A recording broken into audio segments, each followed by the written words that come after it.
매주 목요일 정치권의 현안들을 여야의 시각으로 짚어보는 코너 정치하는 누나들 정치 분야 실은 제가 제일 약한 분야거든요.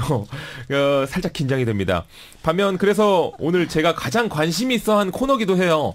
이분들께서 저의 궁금증을 잘 해결해 주리라 믿어보면서 시작해 보도록 하겠습니다. 최민희 전 의원님 그리고 진수희 전 의원님 두 분과 함께 하겠습니다. 안녕하세요. 네, 안녕하세요. 반갑습니다. 두 분 참 우아하십니다. 눈이 높으시네요. 네. 두 분을 TV에서만 뵙다가 이렇게 직접 뵙게 돼서 정말 영광입니다. 저희도 영광입니다. 네. 감사합니다. 혹시 두 분은 제가 누군지 알고 계셨습니까? 솔직히 예. 솔직히 모르셨죠? 제가 몰랐다가 일주일 전에 우리 작가로부터 소개를 받았습니다. 네. 그때 네. 들으셨군요. 네. 아직 제가 좀 어른분들은 아직 잘 몰라서요. 네. 세상의 다양한 지식을 나를 통해 쉽게 전달하겠다는 그 자세 좋습니다. 공부하셨네. 네, 그러네요. 전 최 의원님하고는 또 달리 저는 뭐 이렇게 1인 뉴미디어 뭐 이런 분야에 제가 좀 취약해서 아까 우리 정치에 취약하다 그러셨잖아요. 맞습니다. 저는 뉴미디어에 제가 좀 취약한 세대입니다. 저는 뉴미디어의 길을 열기 위해서 애써왔기 여기 전문가. 때문에. 그래서 저를 좀 아셨군요. 네, 뿐만 아니라 진짜 이런 세상이 올 거라고는 예측하지 못하고 우리가 1인 미디어를 위해서 기본적인 작업들을 민원연에서 많이 했거든요. 그런데 우리가 한 거는 1인데 거기에 많은 그 대중적 창의력이 더해지니까 이게 1000만으로 꼽히더라고요. 그중에 한 분이세요. 감사합니다. 네. 제가 두 분께 양해를 좀 구해야 될 게 제가 정치 관심 많았지만 좀 잘 알질 못해요. 그래서 평소와 구성을 조금 다르게 가야 될 것 같습니다. 이제까지는 두 분의 토론 형식으로 좀 진행을 했는데요. 오늘은 제가 일반 청취자의 눈높이에서 궁금한 부분들을 제가 돌직구로 질문하면 두 분이 답해 주시는 방식으로 가면 어떨까 싶은데 두 분 괜찮으시겠습니까? 네, 좋습니다. 감사합니다. 오늘 약간 좀 젊은 층들에게 또 아니면 정치에 관심이 없으셨던 분들한테 정치를 좀 쉽게 전해준다는 느낌으로 좀 가면 좋을 것 같습니다. 네, 노력하겠습니다. 자, 그럼 본격적으로 오늘의 주제 국회 이야기를 좀 해보려고 합니다. 8월 임시국회가 오늘부터 시작되는데 여기서 첫 질문 들어갑니다. 정기국회, 임시국회. 먼저 하세요. 도대체 뭐가 다른 건가요? 정기국회는 9월 1일 날 국회법에 정해져 있어요. 9월 1일 날 자동으로 열어서 100일간 진행이 됩니다. 그래서 12월 9일까지 기간이 법적으로 정해져 있고요. 그렇군요. 그러니까 1년에 한 차례 정기국회 그렇게 합니다. 한 3개월 정도 하는 거군요. 그렇죠. 100일 가까우니까 그 정기국회 기간 동안에는 국정감사라는 걸 진행을 합니다. 정부 여러 부처를 국회의 각 상임위원회가 각 한 부처씩 맡아서 올 한 해 어떤 일을 어떻게 했는지 잘했는지 못했는지 국민의 눈으로 또 매의 눈으로 감사를 하는 거죠.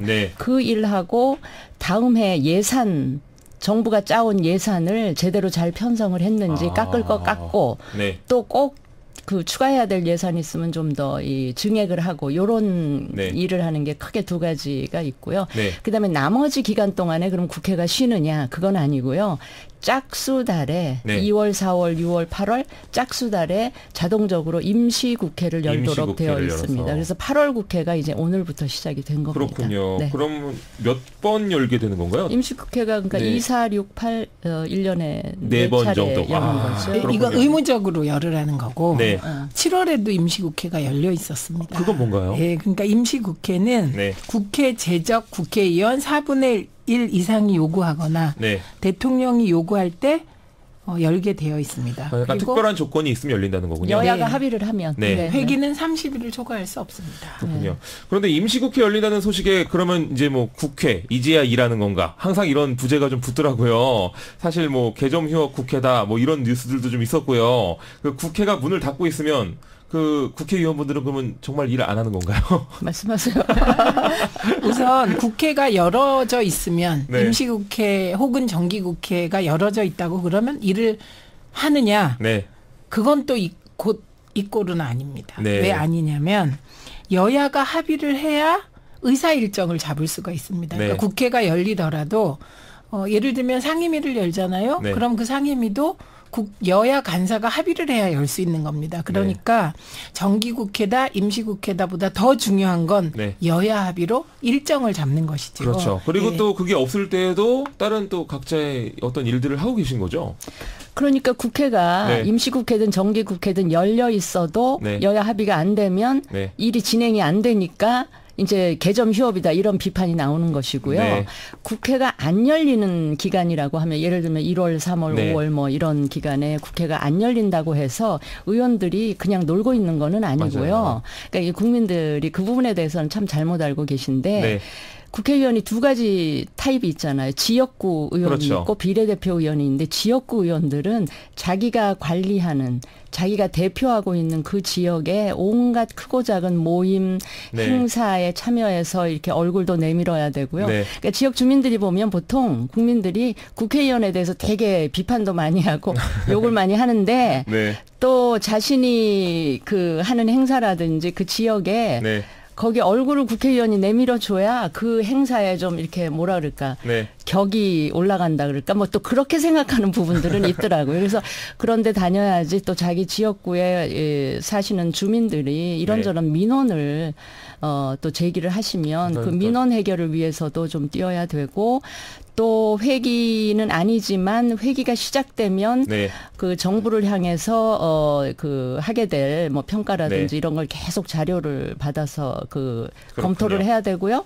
입법 관련한 준비를 또 해야 되는 그러니까 국회가 안 열려 있어도 네. 의원들은 끊임없이 이 일을 뭔가는 하고 있다 네. 하는 말씀 그런데 드립니다. 뭔가 또 하실 말이 있으신 것 같아요. 의원님 솔직히 얘기하면 지역구에 얼굴 내미는 거는 네.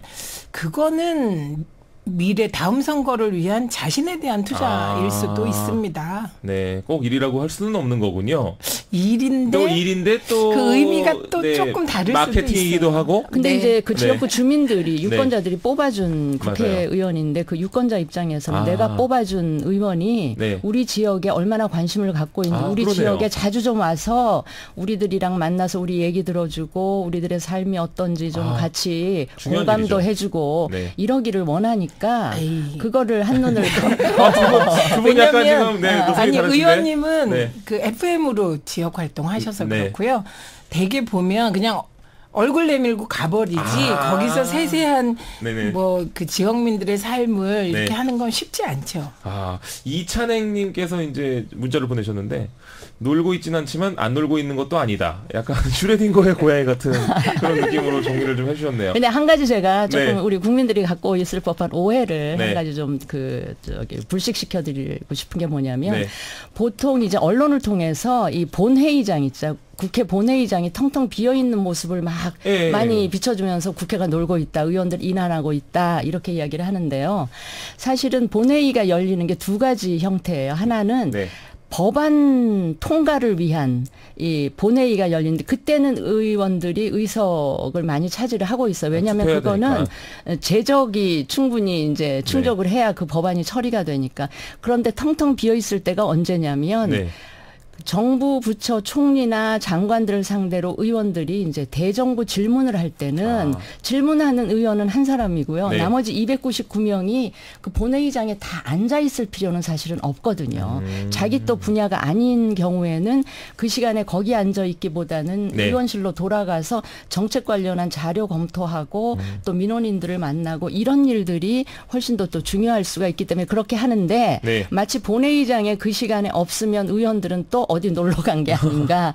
뭐 이렇게 언론들이 또 그거를 네. 그런 식으로 보도를 하기 때문에 국민들이 조금은 오해를 하시는 부분은 의원들로서는 조금 네. 억울할 수가 있겠다 알겠습니다. 싶어서 그걸 말씀드립니다. 최민희 의원님께서도 한 말씀 하시죠. 그러면 대정부 질문을 사실 좀 그렇죠. 근데 네. 진수희 의원님은 FM으로 하신 거고요. 네. 진짜 진수희 의원님은 아마도 그 시간에 본회의장에 계셨을 테고요. 대정부 네. 질문할 때도. 그리고 만약에 자리를 비우셨으면 진짜 의정활동을 위한 준비를 하셨을 것 같아요. 그런데 전부 다 진수희 의원님처럼 했으면 신뢰가 좀 더 높아졌을 것 같아요. 네. 진짜 순화해서 말 잘한 것 같아요. 이게 원래 이번 코너가 사실은 두 분이 항상 이렇게 토론하는 코너죠. 네, 약간 네. 논쟁도 하시고. 네. 그게 좀 이게 묻어납니다. 저도 그 네. 느낌을 좀 알겠네요. 네. 자, 이번 임시국회 가장 큰 숙제는 뭔가요? 뭐 어떤 이슈들이 가장 쟁점이 되리라고 보십니까? 혹시 여당의 입장부터 좀 들어볼까요? 그러니까 우선 임시국회에서 할 수 있다면 네. 판문점 선언이 비준되었으면 좋겠습니다. 네. 그다음에 그 민생 법안들 있거든요. 그 네. 민생 법안들에 소위 최저임금으로 어려움에 빠진 자영업자나 중소상공인들을 지원하는 법 그리고 네. 특히 자영업자들을 위해서는 상가 임대차 보호법 등등 이런 법안들이 통과되길 기대하고요. 네. 그다음에 규제개혁 법안들이 있습니다. 그래서 이 규제개혁 법안들 통과됐으면 좋겠고 그다음에 선거구제 개편 논의가 저는 즉시 시작됐으면 좋겠습니다. 그래서 이게 비례성, 그다음에 표의 등가성, 그다음에 표의 대표성들이 그대로 의석수에 반영하는 그런 국회가 되기를 기대하고요. 네. 협치 구조를 만들어야 하기 때문에 여야정 상설협의체를 대통령께서 오늘 원내대표들께 제안했거든요. 그리고 이건 자유한국당도 긍정적으로 답변을 했으니까 여야정 상설협의체가 빨리 구성되고 저는 거기서 제일 먼저 다룰 것이 3가지였으면 좋겠다. 앞서 말씀드린. 네. 자, 진 의원님도 어떤 쟁점이 있다고 보십니까? 지금 오늘 그러니까 대통령께서 각 당 원내대표를 만나서 이제 협조를 당부한 게 바로 판문점 선언 비준하고 이제 민생 법안들 지금 최 의원님 말씀하신 그런 것들인데 이 판문점 선언 비준은 야당 입장에서는 지금 북미 협상이 조금은 교착 상태에 빠져 있잖아요. 그렇기 때문에 북한 쪽에서 뭔가 비핵화하고 관련된 조금은 진전된 가시적인 조치가 일단 나와 주어야 야당도 조금 덜 불안한 상태에서 비준에 동의를 할 수가 있겠다 하는 말씀을 드리고요. 나머지 민생 법안 뭐 상가 임대차 보호 법안이라든지 규제 개혁과 관련해서 지금 이제 은산 분리를 통해서 인터넷 은행 활성화하는 거 있잖아요. 맞습니다. 그런 거라든지 하는 거는 여야 간에 이견이 없기 때문에 이번 임시국회에 문제없이 처리가 될 것 같고요. 선거구제 관련해서는 그러니까 총론에서는 모든 당들이 이견이 그렇게 크지는 않은 것 같아요. 근데 당론에 들어가 보면 또 각 당의 이제 이해관계나 이해득실 이런 걸 따지기 때문에 그리고 이거는 뭐 국회 정치개혁 특별위원회라는 특위가 하나 만들어져서 있기 때문에 그건 계속 상시적으로 논의를 하면 될 것 같습니다. 지금 청취자분들 중에 묵향님 그리고 K하루님 선거제도는 바뀌어야 한다 찬성합니다라고 하셨는데 선거제도 이야기를 청취자분들도 지금 굉장히 많이 하고 계세요. 좀 자세히 좀 설명을 들을 수 있을까요, 제가? 선거구제 개편 관련하여 지금 우리나라의 선거구제는 소선구제입니다. 그러니까 이건 1등 하는 사람이 그냥 국회의원이 되는 거예요. 맞아요. 근데 예를 들면 진수희 의원님하고 제가 같은 지역구에서 경쟁을 했는데 진수희 의원님이 51%를 받으시고 제가 49%를 받았어요. 그러면 2% 차이로 진수희 의원님이 당선됐잖아요. 그러면 51%의 지지를 보내신 유권자의 뜻은 국회의석에 반영된 거잖아요. 그렇죠. 그런데 49%를 지지하신 저에 대한 표는 그냥 사장돼 버린 사표가 되는 거죠.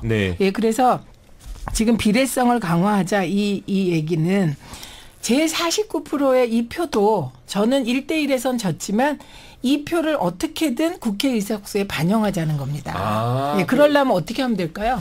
다른 지역에서 좀 덜 나온 분들 말고 오히려 이분이 올라간다든지 이렇게 되는 건가요? 2가지 방식이 있어요. 이걸 좀 보완하는. 하나는 한 선거구에 한 사람만 뽑는 소선거구제가 아니고 지역을 좀 넓혀서 그 대신 지역은 넓혀야죠. 중대 선거구제로 해서 한 지역에 2명 내지 3명을 뽑게 되면 사표를 그러니까 1등, 2등까지 뽑고 이제 3등 이하는 떨어지는 거가 되면 사표가 훨씬 줄어들 수 있는 이제 그게 하나가 있고요. 또 하나는 권역별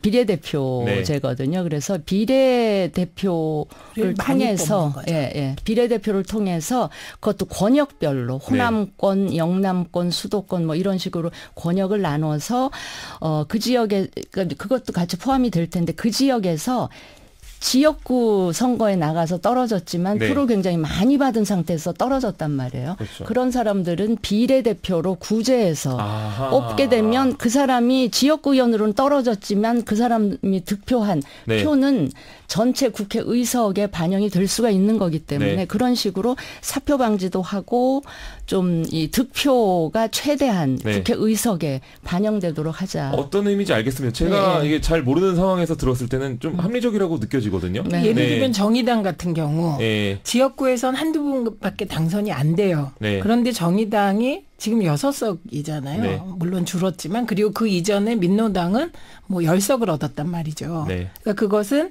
정당에 투표한 것을 그대로 의석수에 반영해줬기 때문이잖아요. 그러니까 방식은 중대선거구제로 넓히거나 아니면 비례대표 방식으로 수렴하는 2가지가 있다. 그렇게 되면 그 결과 양당이 아닌 굉장히 여러 개 다당제가 네. 이제 뿌리를 내릴 수 있는 토대가 만들어지는 그렇군요. 거죠. 네, 네. 뭐 아무튼 그런 선거구제 개편을 위해서는 국회에서 논의를 하고 또 필요하면은 표결도 해야 된다는 건데 그러면 논의된 법안들에 대해서 국회에서 표결을 거치게 된다고 하는데요. 궁금한 게 어떤 표결은 누가 찬성했는지 또 반대했는지 이게 이름이 공개가 되잖아요. 네. 근데 어떤 것도 비밀로 하고요. 네. 이건 어떻게 정하는 건가요? 아 그게요. 네. 보통 법안들은 다 기명 누가 찬성했는지 네, 반대했는지가 드러나게 네. 전자투표를 해요. 근데 인사하고 관련된 거 있잖아요. 뭐 이렇게 누가 상임위원장을 뽑는다든가 네네네. 의장을 뽑는다든가 네. 또 청문회를 이제 통과시킬 네. 거냐 가부 이것도 인사잖아요. 그러니까 제가 약간 쉽게 생각하면 약간 원한이 쌓일 만한 거는 비밀로 하는 거거든요. 그렇죠. 너가 감히 나를 어떤 개인적인 그런 그런 게 드러날 만한 인사하고 관련된 거는 다 무기명 투표로 하고요. 아, 흥미롭네요, 굉장히. 두 분이 굉장히 잘 맞으시면서도 안 맞으시면서도 잘 아니 우린 잘 맞아요. 네, 잘 맞으시면서도 네. 가끔 논쟁도 하시고 약간 진짜 정치 아는 누나들이라는 이 제목을 되게 잘 지은 것 같아요. 정치 좀 아는 누나들. 정치 좀 아는 누나들. 제가 오늘 정말 많이 배우고 갑니다. 네. 너무 재밌네요, 이게. 어쨌든 이번 기회에 두 분께 듣고 싶은 말씀이 있어요. 요즘 젊은이들이 정치에 대해서 큰 관심을 갖지 않고 있습니다. 그 투표율도 사실 젊은 층이 제일 낮지 않습니까? 그 정치에 왜 관심을 가져야 되는지 이것 좀 말씀을 잘 해주시면 좋을 것 같습니다.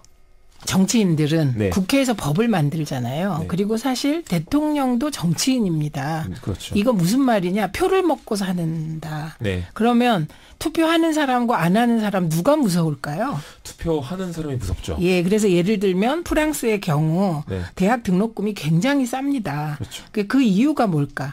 프랑스의 대학생들 투표율이 엄청 높기 때문입니다. 그러니까 힘을 가지게 된 거군요. 당연하죠. 네. 그런데 우리나라의 경우는 20대 투표율이 낮기 때문에 네. 20대를 정치인들이 무서워하지 않는 거죠. 그러니까 오히려 무시하게 되는 거군요. 그렇죠. 20대 뭐 잘해줘봐야 투표도 안 하니까. 네. 그리고 지금 네. 전반적으로 복지 정책이 물론 이건 좋은 방향이지만 어르신들 중심으로 가게 되는 중요한 이유 중에 하나는 네. 어르신들 투표율이 어마어마하게 높기 때문입니다. 그렇군요. 네. 그래서 투표해야 청년이 산다. 네.